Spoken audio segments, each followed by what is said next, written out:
Olá pessoal, tudo bem? Vou aqui fazer mais um vídeo para vocês antes do lançamento do livro, né? O último antes do lançamento do livro. Acho que o restante eu vou deixar para falar quando publicar o livro. Que a gente vai falar hoje um pouquinho sobre a historicidade do pai de Jesus, né?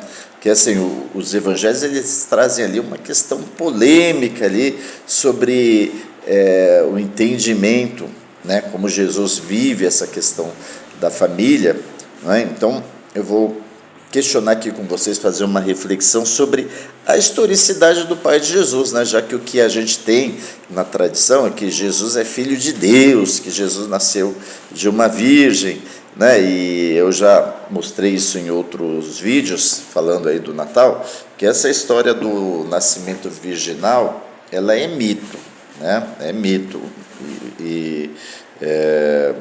Nós vamos procurar refletir um pouco do que a história nos diz sobre isso. Bom, primeira questão que o que nós temos aí de informações, que o pai de Jesus seria José, mas ao mesmo tempo que não é José, que é Deus, né?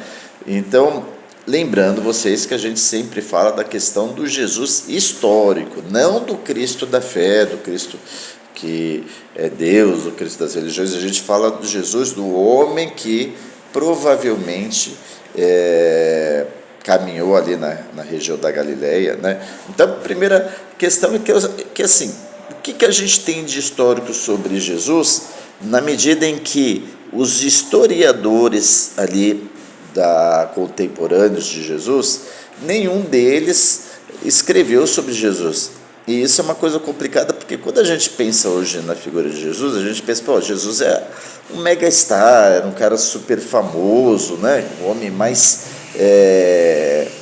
importante da história da humanidade. Só que a gente tem que fazer essa análise da história, porque assim, essas histórias, narrativas de milagres, de grandes feitos que a gente tem sobre Jesus, foram criados depois, né, depois da morte dele, depois do contexto de transformar o cristianismo numa religião, e que aí muitas narrativas místicas foram criadas, né, acrescentadas ali na história de Jesus. Mas o Jesus histórico, ele era um camponês da região da Galiléia, que era a região interiorana, e assim, os escritores, quem tinha notoriedade naquela sociedade eram os reis, os sacerdotes, os imperadores, os camponeses ali que pertenciam ali à classe social de Jesus, raramente praticamente não eram citados, né? Isso não é só em relação a Jesus. Também outros candidatos messiânicos revolucionários, a gente não tem quase nada de narrativas históricas, né? Por exemplo, João Batista, que era um candidato messiânico, que foi o mestre de Jesus, a gente tem ali um relato de Joséfo, que fala um pouquinho mais, que é uma narrativa fora da Bíblia, mas ali fora da Bíblia a gente praticamente não tem, né? Por exemplo, um historiador que viveu ali, foi contemporâneo de Jesus, Fílon de Alexandria, né? Um filósofo judeu que estava sempre em Jerusalém nas festas judaicas, ele nos cita uma linha sobre Jesus, né? Joséfo, que é outro historiador judeu, que tem ali a sua obra ali do final do século I, ele tem duas citações sobre Jesus, sendo que uma extremamente polêmica, que muitos autores dizem que é uma interpolação, né? Que não foi Joséfo que escreveu. Mas assim, a questão toda é que quando os primeiros evangelistas, né, o primeiro, que foi Marcos, ele escreveu ali quase 40, 50 anos depois da morte de Jesus. E esse autor não é o Marcos, né? Aliás, os evangelhos não foram escritos por Marcos, Mateus, Lucas e João. Os discípulos de Jesus, eles eram analfabetos, eles eram falantes de aramaico e não falavam grego, e muito menos escreviam grego, que foi o idioma em que os evangelhos foram produzidos. Esses seguidores de Jesus, que eram analfabetos, né, como diz ali em Atos dos Apóstolos, eles eram iletrados, eles não teriam de condições de escrever biografias sobre Jesus. Então, o que nós temos ali dos evangelhos, essa primeira fonte, é a tradição oral, né? Situações que falam ali sobre Jesus. E como esses autores, eles não tinham nenhuma fonte ali ocular de pessoas que conviveram com Jesus, pessoas que foram testemunhos oculares, muitas das histórias ali, que algumas eram da tradição oral e outras foram histórias inventadas e acrescentadas, né? Então, por exemplo, sobre o pai de Jesus, que aparece na Bíblia, José, o primeiro evangelho não cita José, não tem uma linha, uma palavra que fale sobre José. O quarto evangelho também, que é o evangelho de João, que ele fala uma citação, que ele diz assim, versículo 6, 4:2. Este não é Jesus, filho de José? Por acaso não conhecemos o seu pai, sua mãe?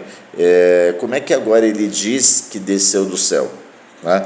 Então, essa é uma frase assim, bem por cima, sem detalhe nenhum. Os evangelhos de Mateus e de Lucas, que falam mais detalhadamente de José, mas apenas de uma parte, ali na questão da narrativa da natividade do nascimento de Jesus. Tanto em Mateus quanto em Lucas, eles falam ali da questão do nascimento virginal em Belém, toda aquela situação que a gente conhece, embora o evangelho de Lucas e de Mateus, eles têm uma narrativa do nascimento de Jesus totalmente oposta, né? Enquanto no evangelho de Mateus tem aquela narrativa da fuga para o Egito, da morte das crianças em Belém, no evangelho de Lucas não tem nada disso. Mas você vê que assim, tão logo passa essa narrativa da história de Jesus, os evangelhos não falam mais nada sobre José. Você não encontra na Bíblia, não encontra nos evangelhos, nenhum diálogo entre Jesus e José. Você não vê em nenhuma parte Jesus chamando de José de pai, tendo algum diálogo. Simplesmente não existe, né? E uma coisa também interessante é que, ainda assim no evangelho de Lucas, né, ainda tem uma passagem que diz lá que quando Jesus tinha 12 anos, ele foi com a família para Jerusalém, e aí na volta o pai e a mãe de Jesus estão vindo, e falam, cadê Jesus? Perdemos Jesus. Daí eles voltam lá no templo, Jesus estaria lá no templo conversando com os sábios, os sacerdotes, né? Que é uma narrativa mítica, né? Não tem fundamentação histórica, mas vamos voltar então aí na questão de José. Por que o primeiro evangelho que vai falar sobre a vida de Jesus não faz nenhuma citação ao pai de Jesus? Seria porque o autor não teria informação nenhuma sobre José? Porque não chegou a ele nenhuma informação sobre o que o pai de Jesus fazia, qual era a profissão que ele fazia? Vocês peguem aí o evangelho de Marcos, leiam inteiro, que vocês não vão encontrar uma única frase, né? E também a outra questão é que quando Jesus ele se refere a Maria, ele tem algum diálogo com Maria, ele trata ela de uma forma assim, tanto ríspida, ele não chama ela de mãe, ele chama de mulher, né? Então, naquela famosa passagem lá do milagre das bodas de Caná, que ele transforma água em vinho, que está lá na festa com os discípulos, né? E aí acaba o vinho, né? E a Maria vai chegar para ele, olha, Jesus, acabou o vinho, você não quer já dar um jeito aí e tal? E ele responde para ela, mulher, que tenho eu contigo? Né? Não é chegada a minha hora. Então ele trata desse jeito, mulher, o que eu tenho eu contigo? Né? Se eu falo uma coisa dessa para minha mãe, né? Quando era criança, ela, mulher, o que eu tenho eu contigo? Alguma coisa, ele dava um tapa na orelha. Brincadeira, minha mãe não faria isso, mas é curioso que sempre quando Jesus tem algum diálogo com Maria, ele se refere a ela, né, dessa forma. Inclusive, né, se a gente for pegar aí as narrativas dos evangelhos, quando Jesus fala aí dessa questão da relação com a sua família, sempre aparece de uma forma assim um tanto ríspida, que sugere como se Jesus tivesse um conflito com a família. Tem uma passagem que aparece aí, pelo menos nos sinóticos, que assim, quando Jesus volta para Nazaré, as pessoas começam a comentar que ele está meio estranho, está falando umas coisas estranhas, como se tivesse enlouquecido, né? Então, as pessoas vão falar isso para a família de Jesus e eles acham que Jesus enlouqueceu e vão atrás dele, né? Procurar ele para prender ele, conter ele em casa, alguma coisa assim. E aí eles chegam lá numa casa que Jesus estava pregando, né? E aí vão anunciar: Jesus, olha, os seus familiares estão aí, né? Sua mãe e seus irmãos. Daí Jesus diz: minha mãe e meus irmãos? Quem são minha mãe e meus irmãos? Né? Minha mãe e meus irmãos são esses aqui que seguem e cumprem a palavra de Deus. Né? Em outro trecho no Evangelho de Lucas, que uma mulher fala assim para Jesus: bem-aventurado o ventre que te gerou, bem-aventurado os seios que te amamentou. E Jesus fala: bem-aventurados são aqueles que ouvem e cumprem a palavra de Deus. Né? Então, assim, aparece ali essas situações assim, como se tivesse ali um conflito de Jesus com a família e os ditos de Jesus sobre a família, que ele disse: olha, eu vim para causar discórdia, fazer com que colocar o filho contra o pai, a mãe contra a nora, o marido contra a mulher, o vô contra a avó, ou seja, eu vim instaurar, né, a briga dentro da família, né?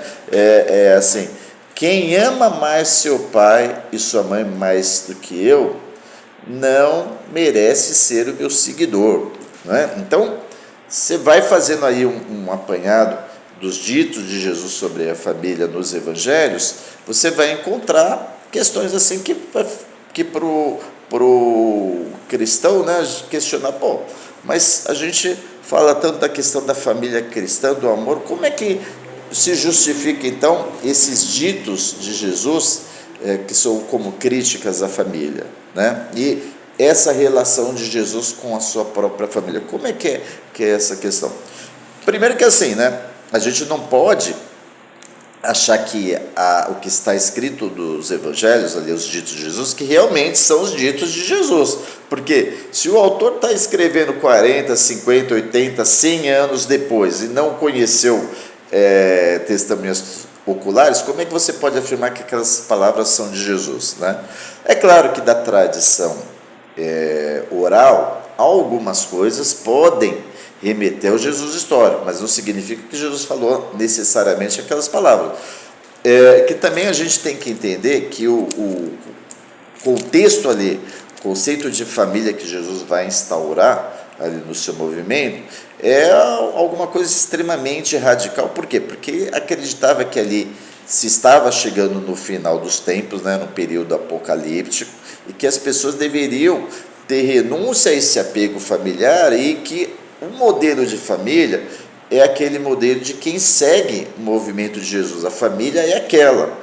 Tanto que, assim, depois, pelo que tudo indica ali na literatura, a própria família de Jesus seguiu o seu movimento e os discípulos de Jesus, os primeiros seguidores ali, muitos abandonaram a família, a casa, trabalho para seguir Jesus, mas que também mulheres passaram a seguir o movimento de Jesus, até famílias também passaram a seguir, mas Jesus ele tinha essa tônica assim, da renúncia ao apego material, ao apego familiar. Então, o modelo de família que Jesus instaura é um modelo ali totalmente radical, né? Que quem é a família? São aqueles pobres, despossuídos, que seguem ali o movimento de Jesus de instaurar o reino de Deus, e quem está nesse movimento, essa é a família, né? Esses são meus familiares. Por isso, quando ele diz meus familiares, são esses que seguem, né, e cumprem os mandamentos de Deus, né? Então é um modelo radical. Mas voltando aí à questão do movimento, aliás, da família de Jesus, né? Sabemos aí pela literatura que Jesus tinha irmãos, né? Judas, Simão, José, Tiago, que inclusive se tornou o líder do movimento de Jesus após a sua morte, né? Mas voltando à questão do pai, essa é a questão complicada. Por quê? Porque No Evangelho de Mateus, ele fala claramente que Maria estava grávida antes de se casar com Jesus.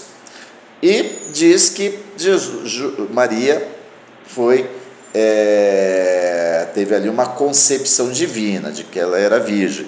Então, essas narrativas, aí, quando foram criadas, essas narrativas foram criadas ali final do século I, quase um século depois da morte de Jesus, né? Cerca de 80, 70, 80 anos. E assim, como eu expliquei para vocês, o título de Filho de Deus era um título divino, né? Um título assim, de nobreza, que assim, o rei Davi, ele é narrado ali na Bíblia como o Filho de Deus. O imperador romano, ele tem essa titulação de Filho de Deus. O faraó, César Augusto, o primeiro imperador, é chamado de Filho de Deus. Então, assim, é uma titulação de nobreza, e a rigor, do ponto de vista, então, teológico, todos nós somos filhos de Deus, né? Mas, assim, ali na Bíblia, na Antiguidade, tem esse sentido. E que o que acontece? Tinha um autor ali do século II, Celso, que ele traz uma narrativa ali extremamente polêmica, que ele vai escrever que Jesus, ele era um filho bastardo, filho de um relacionamento abusivo entre Maria e um centurião romano chamado Pandera, né?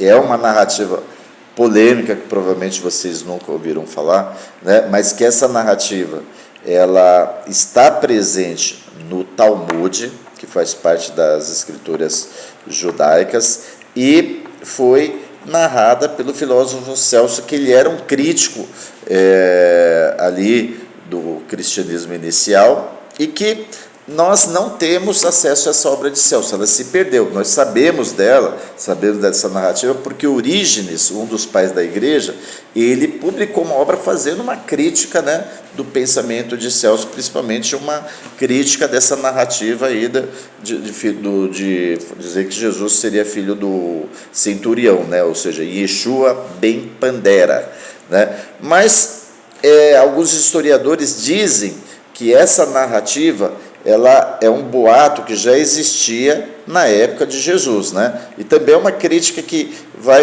Celso faz a essa questão do nascimento virgem, né? Do nascimento virginal, que é um mito que também na cultura ali mediterrânea a gente tinha muito essa narrativa de filhos de humanos com deuses, né? A gente tem, por exemplo, Hércules é filho de Zeus com Alquimena, que era uma mortal. Então, essa é uma narrativa ali que na cultura greco-romana, na cultura helenista, fazia parte ali para falar de nascimentos de reis. Então, essa narrativa teria sido criada para já formular ali um processo de divinização de Jesus, né? Mas, como eu falei em 2 vídeos que eu publiquei aqui no meu canal sobre o Natal, que essa narrativa da natividade, o Mateus, para falar do nascimento virginal, ele se baseia numa profecia do profeta Isaías, que Isaías diz, né? Isaías 7,14, e a jovem conceberá, e seu filho será chamado Emanuel, que significa Deus convosco, que era uma profecia ali que Isaías estava fazendo em relação ao rei Acás, que queria um sinal de Deus, porque ele estaria ali para entrar na guerra contra a Síria.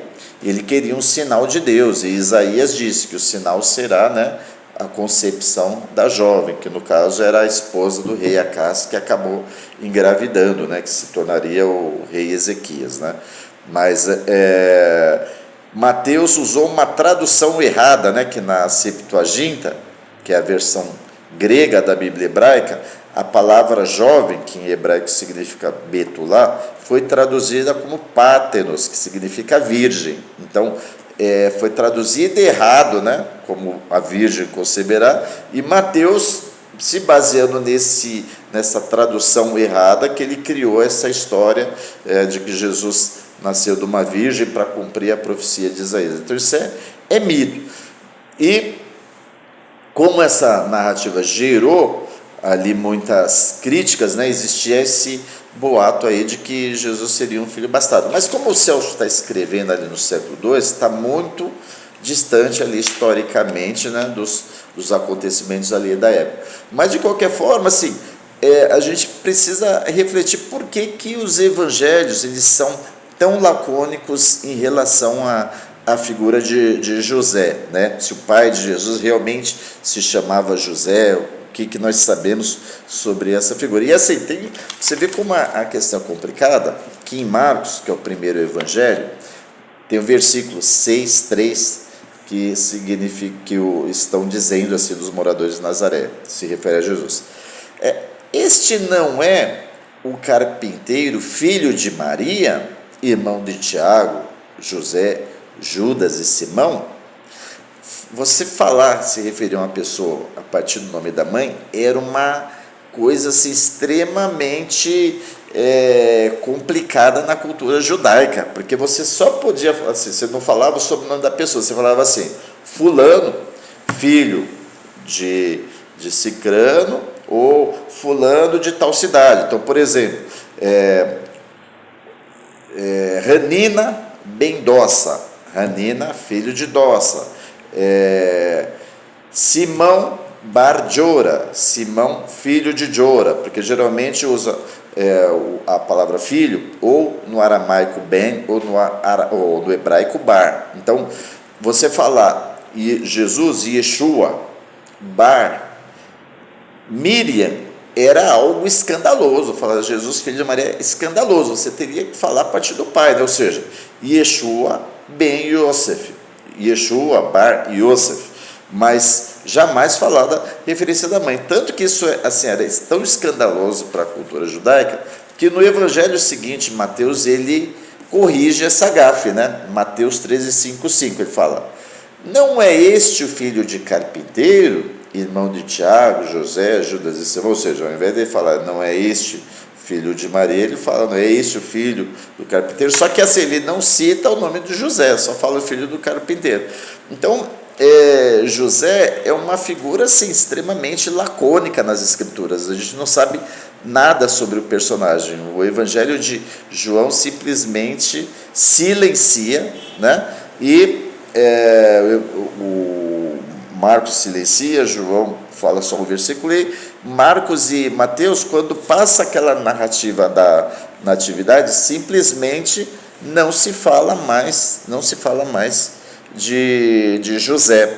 E então é de se questionar o porquê esse silêncio, o que isso significa na narrativa. Porque assim, o que a gente pode observar é que José, da forma como é apresentava, seja apenas o personagem literário que tem aquela função de cumprir, dar sentido para a narrativa de Jesus, cumprir a profecia de Miqueias, de ser descendente de Davi e de ter nascido em Belém, né, que é o que diziam as profecias acerca do Messias. Então, José entra na narrativa com essa função, mas nós não temos muitas informações sobre ele. Agora, essa questão do modelo de família, né, que Jesus propõe ali no seu movimento, da renúncia, né, da família original, que a noção de família não seria determinada necessariamente pela consanguinidade, é uma coisa assim extremamente revolucionária, né? Porque no movimento de Jesus, todas aquelas pessoas, aquela massa que era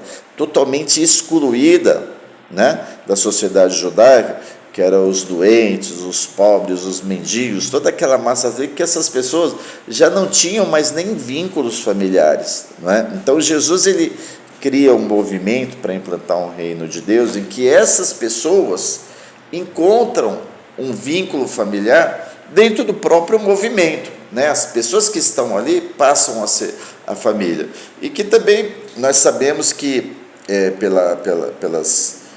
pelo contexto do que é possível presumir, que a família de Jesus passou a fazer parte do seu movimento, tanto que Tiago ele se tornou líder do movimento após a morte de Jesus, né? E que provavelmente também famílias inteiras passaram a seguir Jesus. A gente sabe que tinha as mulheres, que as mulheres financiavam, inclusive, o movimento.